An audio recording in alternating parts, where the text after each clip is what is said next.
Assalamualaikum warahmatullahi wabarakatuh. Hello folks, pernah kepikiran gak sih kenapa ada negara yang akrab banget tapi ada juga yang ribut terus? Atau kenapa ada negara maju yang selalu lebih unggul dibanding negara berkembang? Semua itu akan terjawab di teori hubungan internasional. Dan hari ini kita bakal bahas cara dunia bekerja lewat berbagai teori dalam hubungan internasional. Let's check it out! Sebenarnya, apa sih hubungan internasional itu? Hubungan internasional adalah studi yang membahas interaksi antara negara, organisasi internasional, perusahaan multinasional, dan aktor non-negara lainnya dalam sistem global. Pada era globalisasi ini, dunia menjadi semakin terhubung.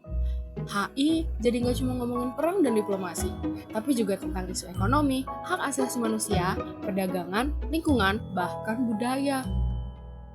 Globalisasi bikin pembahasan HI menjadi jauh lebih kompleks. Terus, kenapa sih HI itu penting? Walaupun dunia makin terhubung akibat globalisasi, tapi hal itu juga banyak memunculkan tantangan baru loh. Coba bayangin, krisis ekonomi di satu negara bisa bikin ekonomi di dunia goyah. Perusahaan besar bisa berpengaruh terhadap kebijakan negara, dan perubahan iklim memaksa negara-negara membuat kerjasama. Nah, tanpa teori HI, kita bakalan kesulitan tuh untuk memahami semua itu. Konsep dasar dalam studi HI. Nah, dalam HI ada 3 konsep utama nih yang membentuk cara kita memahami dunia ini. Apa aja ya?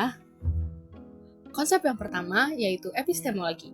Epistemologi adalah cara bagaimana kita mengetahui sesuatu dalam HI. Dalam konsep epistemologi, terdapat beberapa pendekatan yang umum dalam hubungan internasional, yaitu empirisme dan konstruktivisme. Empirisme adalah pengetahuan yang diperoleh melalui pengamatan dan pengalaman secara langsung, sedangkan konstruktivisme merupakan pengetahuan yang dibentuk oleh konteks sosial dan budaya. Konsep yang selanjutnya yaitu metodologi.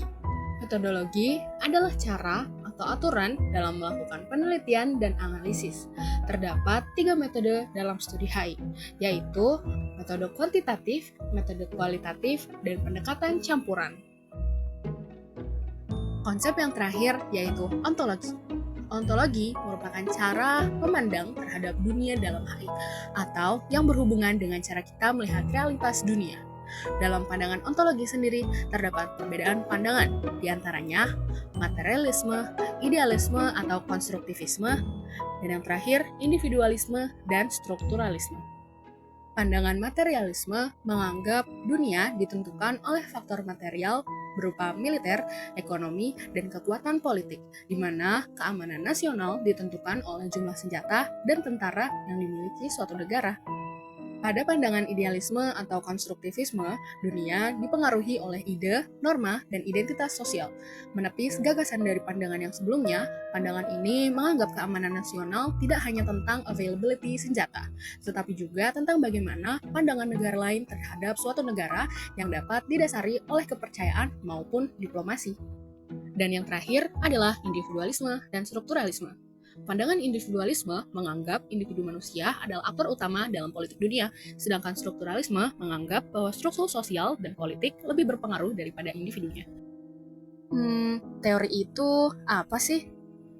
Jadi, teori dapat dimaknai sebagai cara untuk membuat dunia atau sebagian darinya lebih mudah dipahami atau lebih baik dipahami. Begitupun dengan teori yang berhubungan dengan hubungan internasional yang berusaha untuk mencapai tujuan tersebut. Teori membantu memahami dan menjelaskan pola dalam hubungan internasional. Dengan memahami pola masa lalu, teori dapat memprediksi kemungkinan peristiwa di masa depan sehingga dapat menjadi dasar dalam pembuatan kebijakan. Teori HI dapat membantu memahami perilaku negara dalam sistem global, menjadi panduan bagi pembuat kebijakan untuk merancang strategi luar negeri, menjelaskan dan memprediksi konflik atau kerjasama internasional. Teori HI juga bisa digunakan dalam diplomasi untuk merancang strategi keamanan nasional maupun kebijakan luar negeri yang lebih efektif. Sejarah dari teori HI. Teori HI berkembang setelah Perang Dunia I dengan tujuan mencegah konflik global untuk terjadi kembali. Kemudian, pada periode antara dua perang dunia hingga tahun 1950-an, muncul perdebatan antara realisme dan idealisme mengenai sifat politik internasional dan kemungkinan perubahan damai. Lalu, pada tahun 1960-an, terjadi perdebatan antara tradisionalis dan behaviораlis terkait metode studi HI, di mana tradisionalis lebih mengutamakan sejarah, hukum, dan filsafat, sedangkan behaviораlis mendorong pendekatan ilmu sosial yang lebih kuantitatif. Kemudian, teori HI berkembang dengan pendekatan baru seperti konstruktivisme, feminisme, dan teori kritis. Teori hubungan internasional. Yang pertama adalah realisme. Realisme merupakan teori yang menganggap bahwa negara adalah aktor utama yang bertindak demi kepentingannya sendiri. Para realis juga menganggap bahwa dunia ini bersifat anarkis. Gak ada tuh polisi global, jadi negara harus kuat buat bertahan sendiri. Teori yang kedua adalah liberalisme. Para liberalis menganggap bahwa negara bisa kerjasama buat menciptakan perdamaian dan stabilitas. Organisasi internasional kayak PBB dan WHO punya peran besar dalam menjaga ketertiban dunia. Teori selanjutnya yaitu strukturalisme ekonomi, di mana para strukturalis menganggap bahwa dunia diatur oleh kepentingan ekonomi dan negara kaya mengontrol negara miskin. Sistem kapitalisme global membuat ketimpangan ekonomi antar negara menjadi semakin jauh. Contohnya, negara berkembang yang susah maju karena utang luar negeri yang besar. Teori yang terakhir yaitu mazhab Inggris atau The English School.